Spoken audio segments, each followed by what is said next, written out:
Welcome to ETHDam, to ETHDam, to ETHDam, to ETHDam, to ETHDam. All right, so I'm going to ask Victor to come to the stage in a second, and I'm going to be back up. You're going to see me in a little bit of a different headspace in about 1 minute, because I'm going to be trying to take on the role of DEXes in this conversation. So wish me the best of luck. But without further ado, I'll hand this over to Victor, who can introduce the other panelists, and then I'll also give you the Slido iPad as well. Excellent. Cool. Woo! Thank you, JJ. So, good morning, everyone. My name is Victor. I'm a researcher at CyberCapital, and I'm going to be moderating our next panel here, which is going to be around the topics of centralized exchanges and custodians. And to get into that topic, we have the CEO of CyberCapital, Lex Werkheim, as well as Dorina from Bitvavo. And JJ, as mentioned, will be making a case for DEXs in that conversation to gain some additional perspective as well. So, without further ado, join me on stage. And I'm going to give you this. You can keep that one, I think. I'll keep this one. I'm guessing I'll take the left.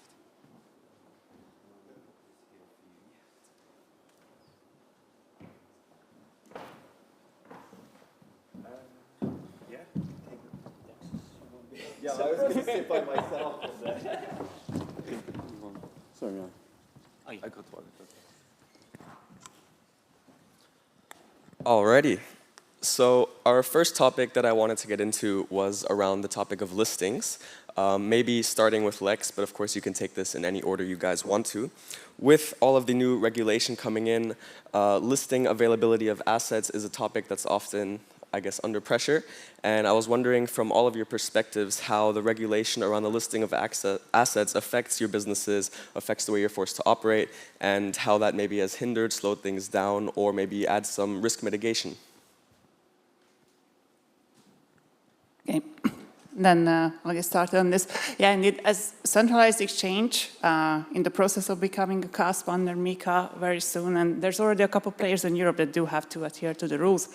I can definitely say that it does add value to the end customer, but on the other hand, it's a very delicate balancing act to find in this environment where is it that you are satisfying the demand from your customers, but also can adhere to regulations. Now, under MiCA, of course, the listing requirements, making anything available to your customers, is quite a rigorous process, both for the project and both for the exchange or any party that wishes to make this available. This, of course, always raises the question, okay, is it helping innovation in Europe? Is it helping customers access more assets? Because a project might want to think once or twice about their European entrance. They have to prepare a white paper, they have to prepare ESG disclosures, projects have to do full due diligence on their ultimate beneficial owners, which I'm sure you can see that for the end customers and where the regulators are coming from, they saw a couple of examples, unfortunately, in the past where having these risk mitigating measures in control actually could have protected the customers. And of course, the centralized party is always going to be in favor of protecting customers. However, because a project needs to adhere to all this, they will, as I mentioned, think about their European entry strategy, which could result in European customers actually having later access to innovation, to newly listed projects, if at all, to begin with. So as a centralized party, we always have to keep it in consideration what's suitable, what's the best for our customers, to actually mitigate risks, to protect them, but also to be able to keep up with the rest of the globe, basically, with access to the crypto market. Excellent, thank you. Yes. Let me see. Does it work? It doesn't sound. Hello. Well, here comes the frustration. We as CyberCapital, we invest in projects that we feel offer our clients best exposure to cryptocurrencies. And that doesn't mean that we invest in the 25 biggest. So what happens is that our researchers search the best possible tokens, protocols, and for the big ones, there's no problem. But then we enter into some smaller tokens, and we are faced with the problem that central exchanges don't offer them. We need to go decentralized. Decentralized, however, is running to a lot of walls, and one of the walls is regulations. It's not only MiCA, but also a Dutch law called WWFT, AML, let's call it that way. The regulator asks us to get a full let's say, research into you, into how you got your money, who you are, who are your shareholders. Where did the money come from? Where did the money come from? And then we hit that wall, right? So then we are forced to go to, let's say, OTC parties. Then we run into liquidity problems because we need to be liquid. We buy and sell every week, we redeem, we get new clients in. And our professional clients are asking us to say, are you indeed ticking all the boxes on the regulatory side? In other words, we cannot offer full best possible exposure. So we have a suboptimal product, but it still works, right? That's the gist of it. Hopefully so, hopefully so. And maybe, I know it's not as direct of a question in the DEX department, but maybe kind of the upside that brings to DEXs and in general how that paradigm from the perspective has changed. Well, the technical part is as long as you meet the token standard, we will list by default and people can provide liquidity and earn. But the downside of it is this is an oversimplification, but a DEX in a way acts like a mixer, right? You don't know when you're taking money out, you don't know where it's come from, you don't have a proof of funds, and in a regulatory environment, that's a big no-go. It's my understanding that so far DeFi has been left quite outside of the realm of MiCA, which I think is a good thing that the European Commission has done. And we'll see how and when that changes over time, because at some point I assume they will come.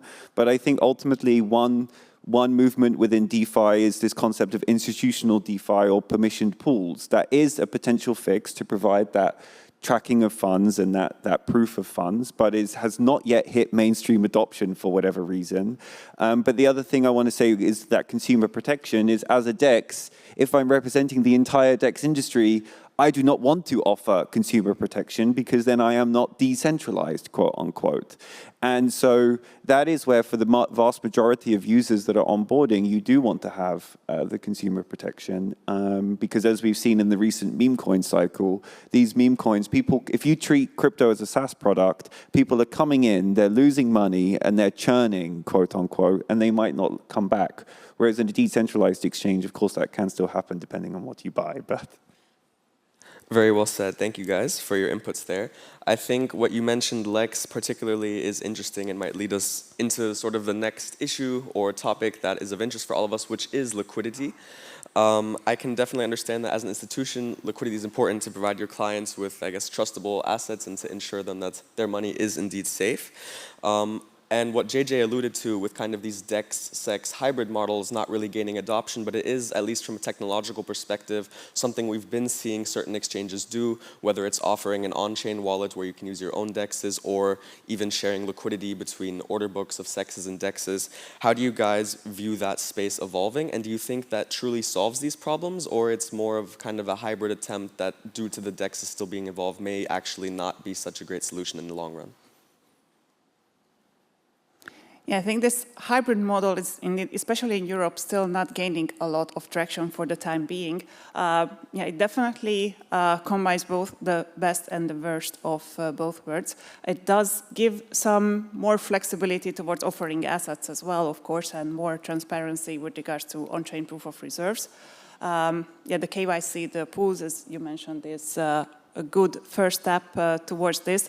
However, overall, the decentralization is actually a spectrum. And under a lot of regulatory regimes now, it's starting to get under a magnifying glass. Okay, what is actually sufficiently decentralized? Does anyone have sufficient oversight and control over it? So it still will not mean that there's going to be a full Wild West running in parallel to the centralized product, and we can do whatever we want on the DEX side.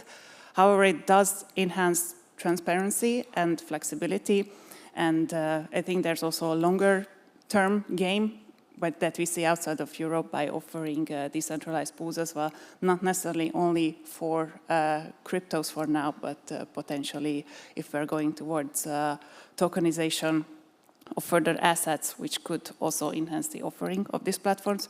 But as I said, in Europe, I think we're still not quite there, as it's probably not solving all the problems that we need because of the still sufficient centralization of even a decentralized party attached to the centralized platform. Yeah, well, for me, this question is a little bit less, let's say, applicable. I do, however, want to say something about, I listened to Remy before about Europe being important. Well, for us, we're global, right? We're also, I think, fair to say, US focused for a large bit, where although regulation is way behind in years, it's probably going to be better. We'll have to wait and see. Let's hope. Still, liquidity is our main concern here. And especially with tokenized, we're thinking about a second fund where tokenization will have a big role. So anything which will offer liquidity regulation is good for us. The more, the better. Great to hear. Perhaps JJ, some marks on that hybrid. Personally, I actually don't know how the DEXs view that kind of crossover, so perhaps interesting if you have some insights there. DEXs, ultimately, their whole point of view is, I provide the infrastructure and it's not my problem, quote unquote. That's, again, an oversimplification. But I think that's where the future of kind of public chain but permissioned applications to have these closed environments, as mentioned with the institutional DeFi pools, this is something that ultimately fits a lot of requirements from a lot of different parties, depending on whatever regulation is important to them, be that particularly the anti-money laundering regulation that everyone cares about. But that is where ultimately the DEXs, they're fighting for the users and the availability for users to do whatever they want, whenever they want, through whatever tool that they want. And that is where there is now this contention between the privacy regulations and things like the travel rule and wallet identification and all of that. And I think it's really very much my hope that we don't end up in kind of like this centralized world, which is good, quote unquote, and then the decentralized is bad and everyone that's in there is a bad actor, because that's really not what we want. And I think that's where the regulation is almost forcing the separation of those two worlds. So we just have to be careful there. Very well said. Perhaps the most blaring topic that this panel would be interested in, besides liquidity and listings, is actual custody. Obviously, that's something you guys all have very different positions on. In a world where we have big Bybit exploits, we have FTX collapses, but we also have large exploits indexes, how do you view user trust in either case, either trusting the audits and the reserves of regulatory bodies and the different standards around the globe for that, versus trusting, let's say, a more battle-tested DEX, maybe not the newest one, which has a lot to be seen. And perhaps, Lex, from a client perspective, do institutions and clients find more preference in one of those solutions? What does cyber do and why? Shall I start? Sure. Well, obviously, clients, and we have seen FTX. We've seen. It's fair to say that if we go for exchange risk, right, and it goes wrong, and we lose 25–30% of our assets in one day, there's not much left you can do. So the risk is sort of asymmetric in a way. We cannot afford that risk. I think there will be a time that exchange will say, okay, you are fully protected, but right now, as you know, we have selected BitGo, cold storage, insured, so to not have exchange risk, and if anything, only when we trade, and that is, we cannot do it another way because we're high conviction, long only, very long term. That would really keep me awake at night, say, okay, we have exchange risk all the time. So I think it's fair to say before that we had our own custody, and that was, well, safe enough at that time. There will be a time that exchange risk will be probably, as in TradFi, will be good enough. But for the moment, I like think, a decentralized exchange, for example. But for the moment, we're happy with our current solution. Expensive, but worth it. So it sounds like a bit of a hybrid approach is still in practice, although custodians are preferred. Correct. Correct. And perhaps from your guys' perspective, yeah, dealing with money coming in from on-chain and also obviously managing your own liquidity, how does that look from a centralized exchange perspective? Yeah, so I'm sure that this audience is extremely sophisticated when it comes to private key management. But if you look at the wider adoption of retail customers using an exchange or a centralized service or even institutions, you're going to be exposed to some kind of third-party risk as well. So in this case, being regulated can give you some comfort. I can assure you that custody and fund management requirements are extremely strict when you want to get regulated under MiCA. But then, again, back to private key management, yes, for some customers, especially customers of centralized parties, it's not always an option to manage your own private keys. And then, of course, a centralized party does bear a lot of responsibility for holding those funds safe. That's what regulation is also trying to enforce and make sure that either your own custodial solutions or any third-party custodian that you are using is actually solid and battle-tested. On the institutional side, I think we can see that the major custody providers are also releasing this off-exchange settlement solution within their own custody environment to mitigate exchange risk that an institution doesn't want to be exposed to. But I would say that the new very strict standards that are being imposed on centralized parties can give some comfort to those customers who do not wish or cannot manage their own private keys in the future. Happy to hear. I don't know, it's a bit difficult of a topic from a DEX perspective to answer, but maybe some thoughts or something around private key management tips for those users who do want to stay in the DEX world. I think one thing is the reality is most hacks have happened at two centralized exchanges or centralized parties in crypto, right? So that's where if you would rather have regulation, yeah, all right, Justin, if you would rather have regulation or not, right, you want these players to be regulated so they're doing a better job because it's the market that's choosing to not manage their private keys and to deposit into a centralized exchange. That's the market saying that. No one's forcing them to do it. And so then you want them protected. But I think that was the key point that I wanted to get across there. It's actually a great segue. Maybe we can follow up with the current regulations and how they impact user behavior. Do we see these regulations being kind of crypto empowering for users and really adding lots of safety? And what's the trade-off in kind of shifting that power to new gatekeepers or new custodians? And how do we kind of balance the values of crypto with making that journey in a safe way that doesn't lead to a civil war between the two parties where no one's standing? I'd like to say one thing to start, which is just that I think in terms of how it's impacting people, like how many people in this room know about the travel rule? Like really put your hands up if you know about it, right? So that's like maybe a third, right? The travel rule means that if your stuff has ever touched a centralized exchange, or if your crypto has ever touched a centralized exchange, you're KYC'd, and your KYC details can potentially travel with you to other venues, which means next to your blockchain transaction, there's another effective transaction which gives your KYC details, right? Is, I think, the simplest way of explaining it. And lots of people inside crypto don't know that that's already a thing and is already being adopted by, I think it's over 50% of exchanges in Europe at this point. If you go by Nota Bene, if you know Nota Bene, you know Nota Bene. But I think there's this key point that a lot of people aren't actually educated how deep the regulation is already going and how it's already impacting people. And I think that's part of why I like ETHDam is that education.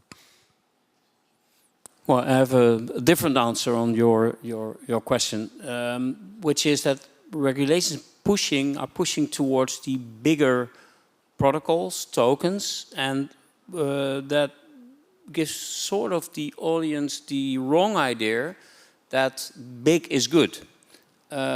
or if an ETF is issued on it, it's good. Well, since I think right now 2 of our researchers are, including our founder, are now present, it's obvious that we do not have the same thought about that. We really like tokens for a different reason, and big is good or regulated is good can be, well, quite misleading. People buy into tokens that they think are great because everybody's buying them, an ETF is issued and it's regulated. But it doesn't say anything about the value, the usage, etc., etc. So I think it can also be, regulations are good. It's getting a new client base in, but can also be quite misleading. Well said. Yeah, indeed, when considering choosing a centralized party in this case, or what to engage with, maybe the first thought is not, oh, is it regulated? Am I going to choose something that's regulated in Europe versus something that's offshore or not even regulated? But when something happens, that's when it matters for the customers. If there's a hack, if there's mismanagement of keys, if there's somebody you can go to that, hey, this happened to me, do consumer protection rules apply? Am I going to be protected? Am I going to be reimbursed? So maybe it's an afterthought when choosing a provider. Customers might not keep this in mind in the first place. I believe they are more and more, and it's becoming top of mind. But indeed, if there's something available offshore, I will go offshore to get it. If I cannot get it in Europe, I might take the risk to go elsewhere. But in the end, it will matter if things really go south. Am I protected or not? Excellent. And I think one dynamic that we now touched on a bit more, which might be interesting to get into, is I'm lucky to be sharing the stage with companies who have thankfully survived all of these big exploits and collapses which have happened, whether decentralized or centralized. And obviously there was a time before we had all of this regulation. Obviously, as a researcher at Cyber, I do a lot of nerdy research into what I think is a safe project, but I imagine in the past, this was also definitely the job not only of the researchers, but also of centralized exchanges. How has the process of determining which coins meet those standards changed now that regulation kind of provides their own lens? Is it more strict, less strict? Is it just different? What kind of goes into that? And how has that changed the incentives behind what assets to list? I would say also more strict and also different to answer your question, because what we needed to keep in mind already is the legitimacy of the project, the liquidity that we can ensure on our platform. Are there market makers willing to quote it on our order books? These are still and always have been in the best interest of both the customer and both the platform. Yeah, with regulations, we also get a laundry list of other aspects that we have to take into account that we have already touched upon: white papers, ESG disclosures, full about checks on ultimate beneficial owners. I think it does add to the process. It does make the process more lengthy, a little bit more cumbersome as well, and yes, it does add some limitations to it. But in the end, in the interest of customers, I think centralized parties were already conducting their own research to provide indeed trustworthy and robust projects. This adds to the list of things that we need to do before we make anything available. Yep, that makes a lot of sense. Perhaps from a fund perspective, have you noticed those changes within the fund since regulations coming and things getting more difficult? Well, yes, obviously we're noticing those changes. I think originally Coinbase was also asked to be in this panel, and it's also fair to say we do business with Coinbase, that it's not only the regulatory side, but we sometimes also see that for other reasons, preferring Base over Solana, that we cannot do trade with in protocols that we actually do like because of other reasons than regulatory, and that is a little bit of a shame. I would like central exchanges to at least try to stay as we know in TradFi, to offer the total spectrum if regulatory constraints and everything are checked. And that's sometimes not the case. So then you need to trade with multiple centralized exchanges. Indeed, I also have seen that in the company being a bit of a point recently. I think you made a good point with these additional incentives and things like Coinbase particularly. We've seen the rise of certain centralized exchanges venturing into also creating their own L2s or on-chain solutions with Base for Coinbase or also Inc for Kraken. And obviously there's incentive misalignment there between the profitability of that chain and the alignment of that ecosystem versus optimizing for providing availability of assets which may compete with those assets. And of course, we can only speculate how that actually works internally, but there's definitely some trends I think everyone can pick up on, which do create some limitations and make people need to go to a more broad range of solutions. How do you, maybe from the Bitvavo perspective, view your competitors taking this kind of on-chain hybrid approach? Is it something you've thought of, if that's something you can share? And competitively, how much of a differentiator do you see it being in the listing game? Does it benefit you that they don't list these types of tokens because perhaps then it allows you to attract more volume? Or is there really value that's being gained from having that type of solution, which may actually be of interest to more centralized exchanges? Yeah, as I mentioned, in Europe, we do not really see this type of adoption yet. However, I absolutely do see the benefits also of bringing more customers on chain, but you also need to consider that the layer 2 additions to Kraken, to Coinbase, I think they are also part of a bigger and broader game, indeed, bringing more services on chain. You can see even the stablecoin solutions on Base, the payment aspect of it, the future maybe tokenized stock trading, real-world asset trading. So I think this is indeed a long-term game to provide this solution next to your centralized exchange as well. In Europe, it's not gaining traction for now, and I also do not know if any other parties are in the works for that. Of course, they will probably not disclose it, but I feel like it's less of a top-of-mind topic in Europe as well. It definitely does add value. I don't think that on the grand scheme of things here, there's, for the time being, differentiation whether these assets are made available on the L2s of bigger centralized parties or not. Perhaps from a DEX perspective, how do you see the layer 2 CEX hybrids? They obviously do have benefits of bringing users on-chain, these new users who use centralized exchanges. It's often one of their, if not the easiest way for them to get on-chain, which then could lead to trickle-down DEX usage and bring them into this ecosystem. Maybe how do DEXs view that dynamic in general, since DEXs can also exist on these types of layer 2s? So a DEX, ultimately, its arch enemy is fragmentation and liquidity fragmentation. And I think that's the most important point that I think in this context is most relevant, is that obviously Base coming with an L2, that's pulling liquidity away from Ethereum mainnet, but then you also have X other number of L2s that are also doing similar things. I know this on good information, but Inc was made by 3 developers inside Kraken because they were like, YOLO, let's do it, right? Is that why you're going to, is that how Ethereum came about? Definitely not, right? And so I think that's where it's really about, why am I doing this? What's actually going to be the use case of this, of said chain, right? And is this actually going to become a good venue of traders to come and liquidity providers to provide liquidity? And I think one thing that maybe I wanted to mention earlier is about like centralized exchange liquidity. But what's so nice about decentralized exchange liquidity is it's so market-based. Like, I don't know how many people here have been an LP in a DEX, show of hands. So it's quite a rewarding, fun experience with yield. Obviously it's risky, but fuck it. That's why we're in crypto, right? Well said, well said. All right, well, on that note, I think it's about time to transition to questions. Thank you all for doing such a great job on the first part of the panel. And without further ado, let's try to get this Slido working. Excellent. All right, so.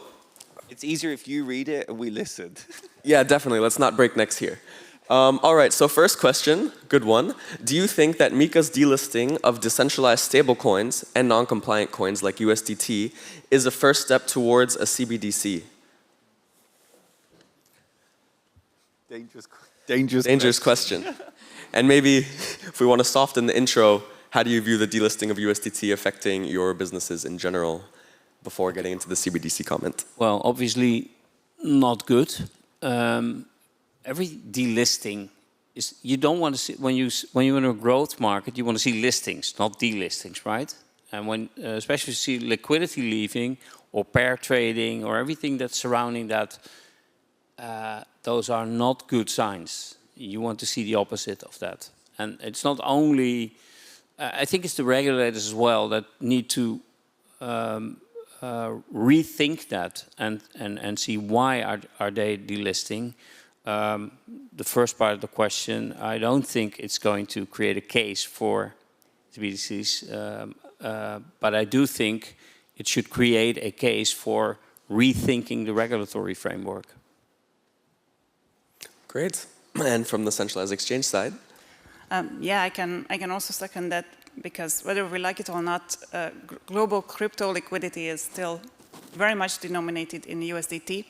I think also in the recent weeks, we have heard Tether's view as well, that they just decide not to comply with MiCA. I think this is also not going to be very influential for them. The European market is still small enough for Tether to be successful elsewhere, and I think it even it also needs, as you mentioned, a revisit of approach from regulators as well. How do we benefit our own market more by attaching it to global liquidity, or trying to protect our own bubble of liquidity? I think to build on that, the word yesterday was used that stable coins are backdoor CBDCs. And I really like that, because it actually hits the nail on the head. Everyone's scared of CBDCs because they say, oh, but I can be blocked or I can be tracked. Yeah, if you use a stable coin, you can also be blocked and you can also be tracked, because they can blacklist your address and lock your funds. So you're going to be using some form of regulated fiat on chain one way or another, because you already are. Good summary. Perhaps moving on to the next question. This is more targeted towards Dorina. Can you share more about what the regulator requires specifically in regards to safeguarding the assets of clients? Yeah, absolutely. So I think this aspect is also being targeted by multiple sides with regards to regulation, also MiCA, but if you heard about DORA, the Digital Operational Resilience Act, which imposes extremely strict rules on the management of your own internal system, starting with security, with access control. If you outsource, how do you screen those parties? What controls do you have over those parties? Which are extremely relevant for a centralized party using third-party custodians as well. So definitely the control framework and your governance around how you manage these funds, how you ensure the security, the safety, the proper need-to-know basis to any information with regards to how you perform your custody. So a lot of these governance rules are imposed. A lot of rules are imposed already when you start the contractual process of such a party. And you really need to do your due diligence that your funds are going to be at the right place if you're using an external custodian, or if you're using any internal proprietary solutions, that you have extremely well vetted and good security around how you manage funds and private keys. Thank you, Dorina. And thank you to all of you for joining me on this panel. We are just about running out of time here today. I do see there is one more question about DEXs as mixers. If you want an answer, I'm sure you can find JJ somewhere around here after the panel. I was worried I was going to catch shit for that. And thank you all very much for joining me here today.